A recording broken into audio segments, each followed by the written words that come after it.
We are inter-included with each other. We're not separate. There's a word in the original Hebrew, which is hitkalalut, right? Hitkalalut.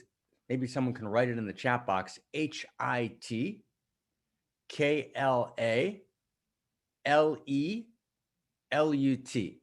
Let me try it again.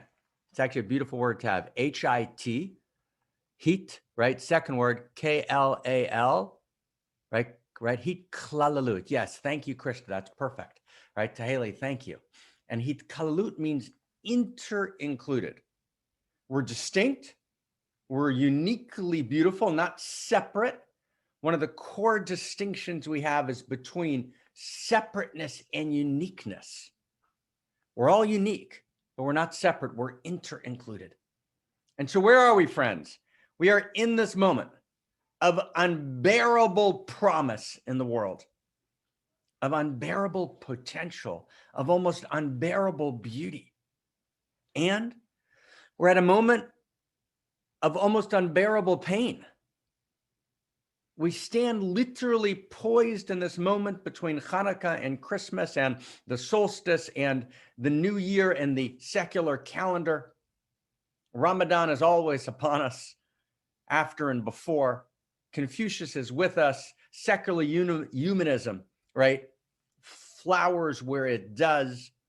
Buddhism in all of its forms, the many sects of Christianity, Sufism, the jewel of Islam, the branches of orthodoxies and Judaism all over the world, those who rebel against the old theisms with the sacred atheisms, not the superficial ones. That is to say, the God you don't believe in doesn't exist. We're all gathered. No one's outside the circle. And we come together and we actually understand that in this 11th hour of humanity, at this moment in which there's more COVID cases in the world than at any time before, and yet within 10 months, we've generated a vaccine. 1.5 million people died, higher than that. Actually keeps growing all the time. In every country, there's a particular count. I'm living now in the United States, 300,000 people in the United States, in France, in Belgium, in Asia, all over the world. And yet, compare this to the influenza epidemic in World War I. Tens of millions of people died. Some reports 50 million. Compare it to the Black Death, which swept Europe, which in part generated the Renaissance. Unimaginable. It's unimaginable that actually, within 10 months, the gorgeousness of the evolution of consciousness manifest in the best expressions of science have actually appeared. Wow. And at the same time, we are most likely complicit directly in creating the coronavirus. The coronavirus came from one of two sources, either from the wet markets in China, because we actually dissociated from our poor populations and we had them buy raw meat from wet markets that practiced radical cruelty to animals of the most vicious kind in the worst possible conditions. One possibility. An even more likely possibility is that, in fact, the coronavirus came from joint programs. Wow, right, between the United States and the Chinese government, which were not carefully monitored and were developed ostensibly in order to create a possible, right, stay with me, friends, right, a possible antidote to a possible future outbreak of a pandemic, but also possible that it was leaked, serious possibility, serious evidence as a form of bioterror. China is engaged explicitly according to its own doctrines, not the Chinese people, but the Communist Party of China, in perpetual warfare against the United States. And from that perspective, this was a successful strike, which killed 300,000 Americans, right, and wreaked havoc on the economy and on tens and tens and tens and tens of millions of lives. Wow, that's a big deal, right? And strategically, right, removed President Trump from office, which by all counts was a great thing. And I went and voted for Biden. But the one place in which there's the one single place which I supported Trump policy was in terms of China. Wow. Right? So it's just like complex, right? So I just want to mention this at the end of the year, right? We began this year and this past year, 2020, we engaged COVID. Wow. We've been in COVID all year. So before we end the year, let's breathe together with all the families across the world who lost people.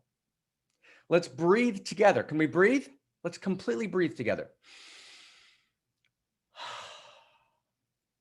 Let's breathe together with all the people who died alone this year and are breathing only in the next worlds in their continuity of consciousness and all the pain that they left behind. Let's breathe together for the ancillary effects in starvation and sexual trafficking, right? In destruction of literacy all over, for example, the African subcontinent, which are quote unquote indirect effects, cascading effects from coronavirus. Let's breathe, friends. Let's breathe. Let's breathe together with the millions of people all over the world, tens of millions of people who actually don't have a job, who lost their savings and are trying to re-piece together their lives. Wow. Let's breathe together with all the people who fell prey to psychiatric disorders of different kinds that they had somehow managed, but COVID put them over the edge. All right, let's breathe together for all of that pain. But let's also breathe together for all of the promise, for the heroes around the world, the men and women, right, on the front line around the world who cared, who stepped up, who made masks, who gave funds, right, who felt it and breathed it all the time. And for the doctors and nurses who gave their lives, right, in service of healing. Wow. And for all the people in the world who exploded, right, as one heart and one love, right, and one world. And I want to just say it only makes sense. This kind of conversation only makes sense. Reality only makes sense if you actually understand the continuity of consciousness. And I'm not going to talk about it now. We should actually spend an entire summer festival talking about this, or an entire 6-8 weeks talking about it.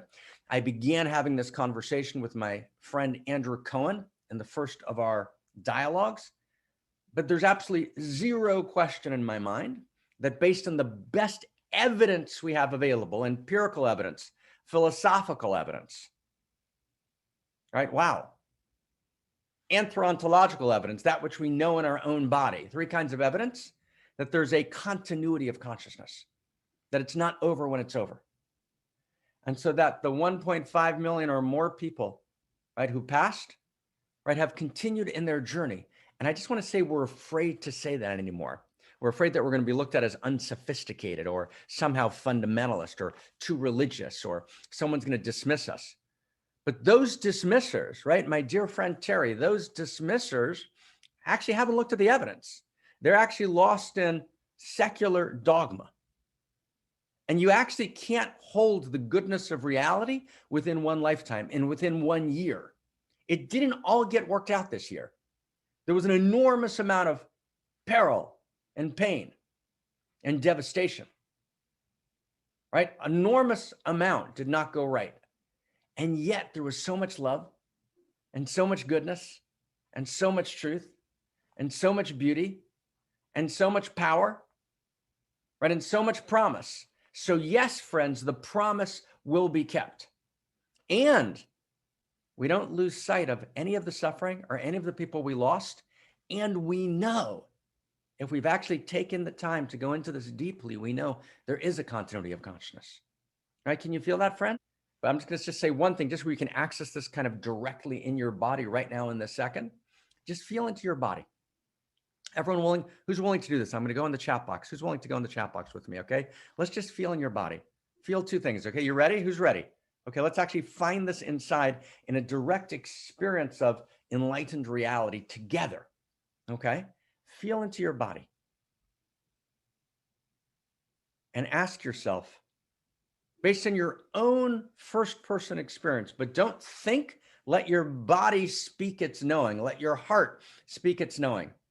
Is it true that it all gets worked out in one lifetime?